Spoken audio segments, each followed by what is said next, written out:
I wanted to introduce our first speaker today. William Gibson is an MD PhD, a medical oncology fellow at the Dana-Farber Cancer Institute, where he is a Lubin Scholar. His research focuses on novel applications for chemical-induced proximity and strategies to drug some of cancer's most intractable targets. He is co-mentored by Stuart Schreiber and Matthew Meyerson. He previously earned degrees in biological engineering and philosophy at MIT. He then joined the Harvard-MIT MD PhD program, where he worked with Ramin Barakim on understanding cancer evolution and the therapeutic vulnerabilities of somatic copy number alterations. He completed his residency in internal medicine at Brigham and Women's Hospital. And I'll hand it over to you, Will. Thanks so much, Catherine. And I want to thank everyone for joining today. It's nice to have such a good community to discuss this important therapeutic class. So these are my disclosures. And I want to start just by saying I'm going to try to pitch you guys on why nuclear localization and transcription will matter for therapeutics is an interesting frontier for us to consider. So first, cells are organized into compartments, and these compartments allow for the sequestration of biomolecules from one another, allows you to concentrate biomolecules, and controls information flow between compartments. And if you needed to be convinced that the localization of proteins into their right places is important, all you have to do is actually just compute what are the most important genes in the genome from CRISPR and RNAi screens. And so if you average out all the cell lines and compute the mean scores, the number one gene is actually the RAN GTPase. This is a protein that controls that allows for the facile flow of proteins through the nuclear pore. If you need a little update about that, so remember from your cell bio days that a cargo in the cytoplasm might have an NLS. Important grabs it, brings it through the nuclear pore. RAN hydrolyzes it and allows the cargo to exist in the nucleus. And the opposite occurs for cytoplasmic transport out of the nucleus, where exportin allows for this to happen. And RAN, again, completes the cycle. So mislocalization of proteins can cause diseases that we actually care about. So cancer, for example, we have NPM1 mutant AML.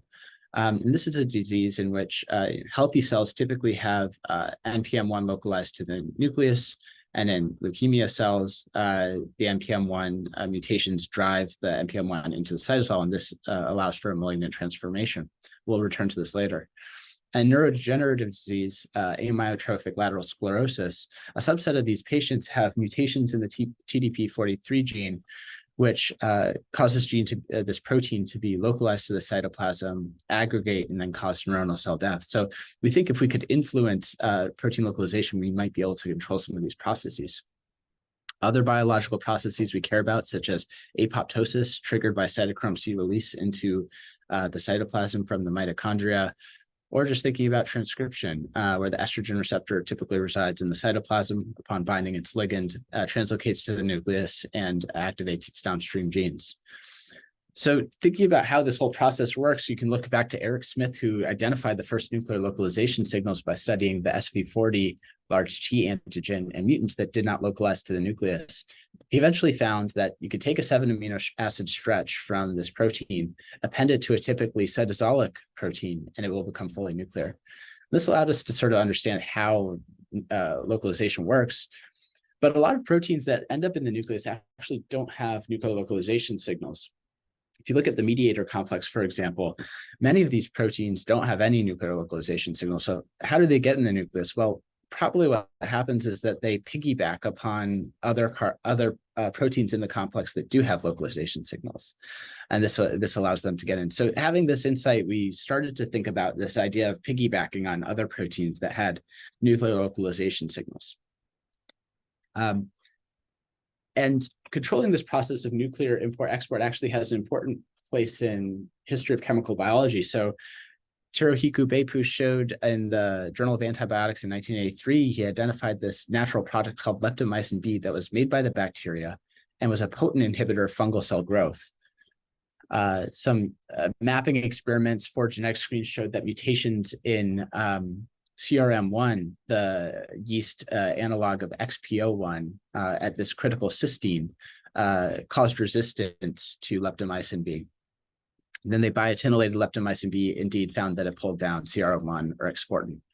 So these insights were then fashioned into and translated into the clinic. Karyopharm created a synthetic inhibitor of exportin and gave it to myeloma patients, and it became FDA approved. It was a pretty toxic drug, though. 100% of all the 123 patients had adverse events. And this typical spicy take from Vinay Prasad pointed out this is a very toxic drug. And if you looked at the trend, mortality might have even increased compared to historical controls. So just to sum up what we've kind of discussed so far is nuclear import and export is an essential cellular process that controls many biological phenomena. Modulation of this process has been evolved as a toxin by the natural world and translated into real medicines that patients are using today. We might hope, though, that more precise modulation of this process would allow therapies with a higher therapeutic index than what we saw with selinexor. So if we look now to our field, Stuart Schreiber has been showing us for 30 years that induced proximity is a really powerful technique for modulating biology prospectively and intentionally. And we can look back to Craig Cruz and Ray Desai in their 2001 paper that we're all familiar with, showing us that PROTACs were possible, and now we've seen them enter the clinic. You look around today and you see many of these modalities blossoming. Fix with Amit Chowdhury, Litax with Carolyn Bertozzi, Ribotax with Matt Disney, and Steve Sabin at Genentech showing us forks. We hypothesized that there might be another modality that would now allow us to modulate this process of where locations are in cells. So we hypothesized that bifunctional molecules could be created that could import cytosolic cargo into cells. So we engineered a bifunctional molecule that binds to cytosolic proteins bearing an FKBP tag, and then tethered them to the abundant constitutively nuclear protein BRD4 with JQ1. When you transfect cells with FKBP GFP, you see that it's well distributed throughout the cell. And then as you add compound, you start to see localization of the GFP concentration into the nucleus, and by 40 minutes, the concentration is complete. So this was our sort of first proof of evidence that this was possible. So we often got the question, well, is this possible with endogenous BRD4? It'd be nice to move to fully endogenous systems. And so we used a lentiviral infection to create cells stably expressing FKBP GFP. And as you can see, at baseline, the GFP is well distributed, but when you add compound, it becomes concentrated in the nucleus. So this showed us that we can, again, repeat this process with endogenous BRD4. If you take the bifunctional and then you unlink these components into both AP1867 and JQ1, then you see no import at all, indicating that what we're seeing in terms of this nuclear import is due to ternary complex formation. We can quantify this, and only the true bifunctional is the one that drives nuclear import. To further establish that it was due to ternary complex formation, we tested the hypothesis that you could compete off ternary complex formation by titrating in larger and larger concentrations of the monovalent binder. So if you take NISO1, you see nuclear localization at 250 nanomolar, and then you titrate in more and more JQ1, eventually you see no nuclear localization. You can do the same thing with AP1867, and you see the same result. So often when we think of bifunctional compounds like the one that we've created here, we think of the hook effect, which is that at low concentrations of compound, you see no ternary complex formation, and at very high concentrations, the monovalent binding predominates, and there's so much compound there that you just can't create any ternary complex. And it's only at moderate doses that you see ternary complex formation. This was nicely illustrated in a PNAS paper looking at BTK cereblon protaxins. One thing they illustrated is that the longer the linker, the more pronounced you can kind of see this effect. So with our molecule, if you look at FKBP GFP, untreated, again, well distributed, but when you add at a moderate dose, you see nuclear localization again, and at very high doses, you see the hook effect where the localization is markedly reduced. So we see hook effect in, for example, these cells with the white arrows. But if you look at this one cell, would say, hey, well, like what's going on here? This is fully nuclear. Why did that happen? And I'll show you it's because this was the cell that was transfected with extra BRD4, and this BRD4 acts as a heat sink to draw in more of the FKBP GFP and allows its hook effect to be abrogated at very high doses of compound. So to kind of mathematically explain this, I looked back at this really amazing paper by Eugene Douglas and David Spiegel in 2013, where they detail all of the equations of ternary complex formation and describe it very precisely. And if you plug in our system into their set of equations, you can imagine different scenarios for the concentration of the nuclear homing agent, BRD4. So at very low concentrations, you see not much of the FKBP would get imported. And at moderate and increasing doses, you see more and more get imported. And the shape of the hook effect curve, the theoretical hook effect curve, changes. At very high doses, you can eventually drive all of the FKBP into the cell. And what it also shows you, there's a given concentration of compound. You could see hook effect in some cells that express less of one of the components of the ternary complex, and no hook effect in actually full ternary complex formation in cells that express a high component of one of the ternary complex members. What this illustrated to me is that, I used to think of hook effect as being a quality of the compound. You have glues where there's no hook effect, and then you have true bifunctional dumbbell-like molecules that have hook effect. But in truth, actually, the hook effect is not a quality of the molecule, it's a quality of the system, of all of the components of the ternary complex. If we looked across, the set of fields in which this experiment was done and said that, what percentage of cells that had complete nuclear import, it was only the cells that had transfected extra M cherry that we saw complete nuclear import at 50 minutes. Again, establishing this observation that you can drive ternary complex formation by increasing some of the components. And to the extent that this might vary in patients, that the components of the ternary complex could vary. For example, you imagine patients with androgen receptor prostate cancer, some cells have 50 copies of the gene, some cells have much lower. You could expect that ternary complex formation could be variable, and this might be therapeutically important. So we wanted to expand the applications of our system and look more towards human biology. So one of the steps we thought was interesting is to think about cancer dependencies where localization might matter. And one such dependency is when you think about PI3 kinase. So PI3 kinase, the second most mutated gene in cancer, has to walk up to the plasma membrane and phosphorylate these membrane lipids, PIP2, and convert it to PIP3. But what if we could transport PI3K away from these lipids? So we transfected cells with GFP tagged, FKBP tagged PIK3CA, mutant PIK3CA, and you can see at baseline it's cytosolically localized. When you add compound over time, the PIK3CA gets imported into the nucleus to a very large extent, indicating that we can take PIK3CA and away from the membranes. And we, hopefully someday we might have some functional readouts to see if this matters for patients. So again, thinking about some of the disease-relevant applications of this technology, we then thought about a disease that's characterized, its hallmark is mislocalization of proteins. So if you look at acute myeloid leukemia, the most common subtype is the NPM1 mutant subtype. These mutations are one of the most interesting in cancer, where all of these mutations occur at the very C terminus of the protein. And there's these indel mutations that introduce this new reading frame, extends thickness of 14 amino acids or so. And what happens is that it cuts off this nucleolar localization signal and appends a nuclear export signal to the end of the protein. These mutations work in a dominant negative fashion because this forms a pentamer. And then the NPM1 is exported from the nucleus.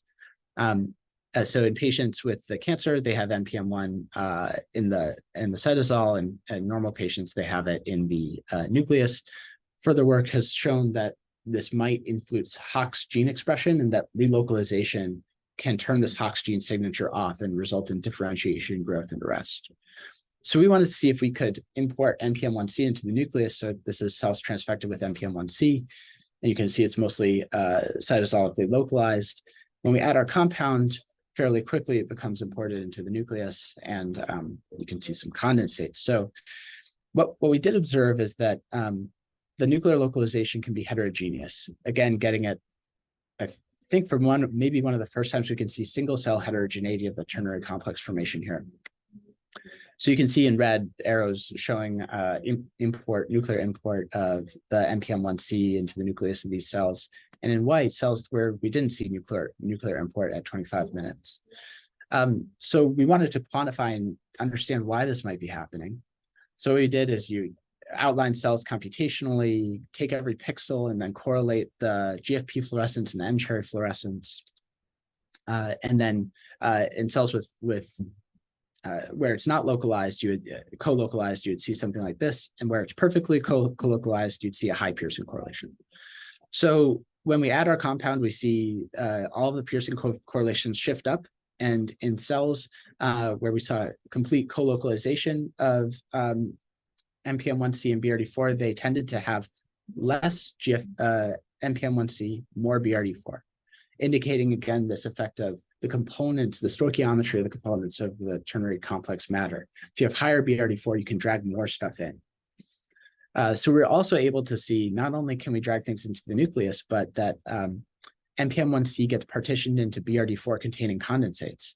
We can see these condensates just visually, it's obvious, but also you can see them fusing and dividing as well. So we thought, well, what other proteins could we use to drive things into the nucleus? And we tried P53 as well. So when you transfect just P53 alone, you see it's nuclear as usual. But when you transfect P53 with NPM1C, something is bizarre. We always saw that NPM1C would be exported from the nucleus and into the cytoplasm. So we were wondering, is there some actual interesting biology here? So one thing you can do is a codependency analysis, where you take all of the DepMap data and correlate gene dependencies, and it often just has a spooky way of telling you what genes are in what pathways. So if you, for example, do this with mTOR, you see all of the components of the mTOR pathway light up at the very top. If you do this with EZH2, again, you see the components of the PRC2 complex. Now, if you do this with NPM1, you actually see the components of the P53 pathway jump to the top. Again, indicating that there might be some crosstalk between what NPM1C is doing and turning down P53. If you look at dependencies in cell lines, the AML cell lines alone, you can see here are some cell lines with wild type P53. If you knock it down by CRISPR or RNAi, they grow a little bit better. And mutant cell lines don't care at all if you knock down P53. And the one NPM1 mutant cell line was acting more like the P53 mutant cell lines than those that were wild type. If you look in patients, you see across 531 patients, there's no co-mutation of P53 and NPM1. So our hypothesis here is that we think might be emerging is that NPM1 mutations may interfere with P53 function through cytosolic mislocation. So sometimes when you do these sort of methods papers, technology development papers, you actually stumble on some interesting biology. So now we engineered this molecule that grabs BRD4, and we thought, what else could we do with this? So and now I'll tell you that we think it can influence transcription. So the classic view of transcription initiation is that you have an enhancer and the promoter, they come together and bring RNA polymerase to the gene start site, and then RNA polymerase starts transcribing things. But actually, most genes undergo transcriptional pausing. So the negative elongation factor complex 4 protein complex sits at it and stops RNA polymerase from proceeding down the gene body. And this can be liberated by recruitment of the PTEF beta complex, of which BRD4 associates. And we thought, well, maybe we can bring BRD4 to these complexes. PTEF beta will liberate the negative elongation factor, and we can activate RNA transcription of DNA binding proteins. So we thought we could maybe couple this with the idea that we could bring things into the nucleus. So many genes in the STAT and IRF families can be cytosolically localized and imported to the nucleus upon activation. So we took IRF1, and to make sure it was fully cytosolically localized, we added a nuclear export signal. And at baseline, we can see that it's cytosolic, and after you add our compound, it becomes nuclear. And our hypothesis was that it would go bind its DNA targets, and then maybe we could activate transcription. So did we see that? Yes, we did. So if you do differential expression analysis comparing our bifunctional to the binders alone, you see all of the IRF1 ChIP-seq targets at the very top. And the interferon response gene signatures are just far and away the highest differentially influenced gene sets in the GSEA.